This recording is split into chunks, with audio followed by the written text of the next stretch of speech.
Hello, नमस्कार. मी प्रियंका तुमच्या सगळ्यांचं अगदी मनापासून स्वागत करते. आज मी तुमच्यासोबत शेअर करत आहे अजिबात कडू न होणारी कारल्याच्या भाजीची रेसिपी. आता कारल्याची भाजी म्हटलं की सगळ्यांना आठवतो तो तिचा कडूपणा. पण ही जी भाजी आहे ती आपण अगदी सोप्या पद्धतीने बनवणार आहोत. यामध्ये अजिबात गूळ, खोबरं किंवा शेंगदाण्याचा वापर करणार नाही आहोत. तरी पण ही भाजी अत्यंत चविष्ट अशी होते. तर चला रेसिपीला सुरुवात करूया. तर कारल्याची भाजी बनवण्यासाठी इथे मी अर्धा किलो कारली घेतलेली आहेत. ही कारली जी आहे ती मी स्वच्छ धुवून कोरड्या कपड्याने स्वच्छ अशी पुसून घेतलेली आहेत आणि आता आपण याला चिरून घेणार आहोत. तर इथे मी एक कारलं घेतलेलं आहे.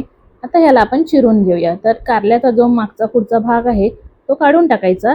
त्यानंतर सुरीने मधोमध असं कापून घ्यायचं आहे. आणि आता या बघा, या कारल्यामध्ये आहेत ना बिया आहेत, त्या आपल्याला अशा हाताच्या मदतीने काढून घ्यायच्या आहेत. अलगद अशा निघतात. जर वाटत असेल तर तुम्ही चमच्याच्या साहाय्याने सुद्धा काढू शकता. तर अशा प्रकारे ज्या आहेत त्या कारल्याच्या सगळ्या बिया ज्या आहेत त्या काढून घ्यायच्या आहेत. जर तुमच्या कारल्यांमध्ये बिया नसतील, म्हणजे जर जास्तच तुमची कारली कोवळी असतील, तर ती अशीच चिरून घेतली तरी सुद्धा चालतील. तर बिया काढून झाल्याच्या नंतर छोटे छोटे असे कारल्याचे काप करून घ्यायचे आहेत. जितके शक्य होतील तितके आपल्याला पातळ असे कारल्याचे काप करून घ्यायचे आहेत. म्हणजे आपण जेव्हा कारली भाजून घेऊ तेव्हा ती पटकन अशी भाजली जातील. तर हे बघा, इथे मी जे कारलं आहे ते पातळ असं चिरून घेतलेलं आहे. आणि याच प्रकारे आपल्याला इथे सगळी कारली जी आहे ती पातळ अशी चिरून घ्यायची आहेत. आता कारलं अजिबात कडू न होण्यासाठी आपण महत्त्वाची स्टेप करणार आहोत. ते म्हणजे यामध्ये चमचाभर मीठ घालून घ्यायचं आणि छान असं व्यवस्थित मीठ मिक्स करून घ्यायचं. होईल तितकं हाताने असं चुरून घ्यायचं. हीच महत्त्वाची स्टेप आहे. यामुळेच आपले जे कारले आहेत ते अजिबात कडू होणार नाहीयेत. जेवढं होईल तेवढं शक्य असं हाताने ही सगळी जी कारली आहेत ती मिठासोबत अशी कुस्करून घ्यायची आहेत. आता ही जी कुस्करून घेतलेली कारली आहेत ती आपल्याला कमीत कमी अर्ध्या तासासाठी बाजूला ठेवून द्यायची आहेत. आता अर्धा तास झाल्याच्या नंतर इथे बघा, ही जी आपली कारली आहे ती थोडी आकसली गेलेली आहेत, म्हणजे अशी नरम झालेली आहेत आणि याला छान असं पाणी सुटलेलं आहे. तर हे बघा, अशी थोडी थोडी कारली अशी हातात घ्यायची आणि जेवढं होईल तेवढं याचं जे पाणी आहे ते संपूर्ण आहे ते काढून टाकायचं आहे. जेवढं शक्य होईल तेवढं जास्त वेळ ही कारली जी आहे ती मिठाच्या पाण्यात जी आहेत ती अशी भिजवून ठेवायची आहेत. म्हणजे आपला कारल्याचा जो कडूपणा असतो तो कमी होतो. तर इथे मी सगळी जी कारली आहे त्याच्यातलं एक्स्ट्राचं पाणी जे आहे ते काढून घेतलेलं आहे. आणि आता आपण फोडणीची तयारी करूया. तर कारल्याची भाजी बनवण्यासाठी इथे मी गॅसवर कढई ठेवलेली आहे.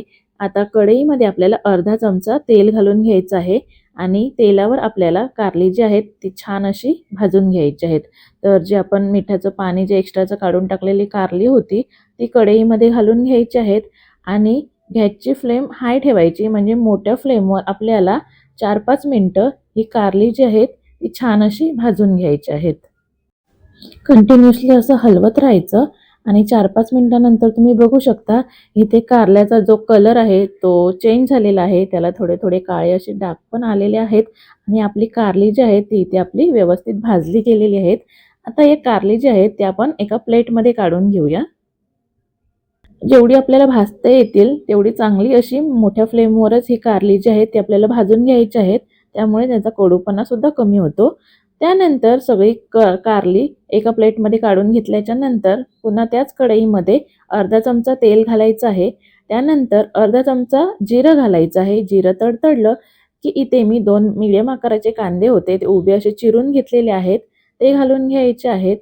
आणि कांदा जो आहे आता आपल्याला तो छान असा परतून घ्यायचा आहे.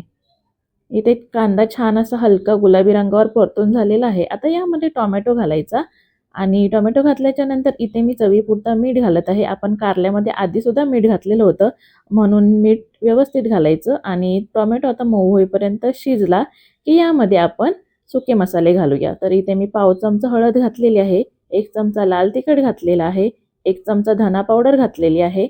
आणि आता हे जे मसाले आहेत ते सुद्धा कांदा टोमॅटो सोबत मिक्स करून घ्यायचे.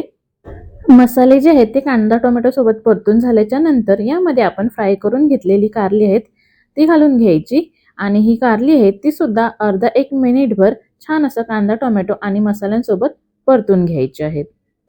1 मिनिटभर छान अशी कारली मसाल्यांसोबत परतून घ्यायची आणि त्यानंतर यावर झाकण ठेवायचं आणि 5 मिनिटं लो फ्लेमवर ही कारली जी आहे ती छान अशी शिजू द्यायची आहेत.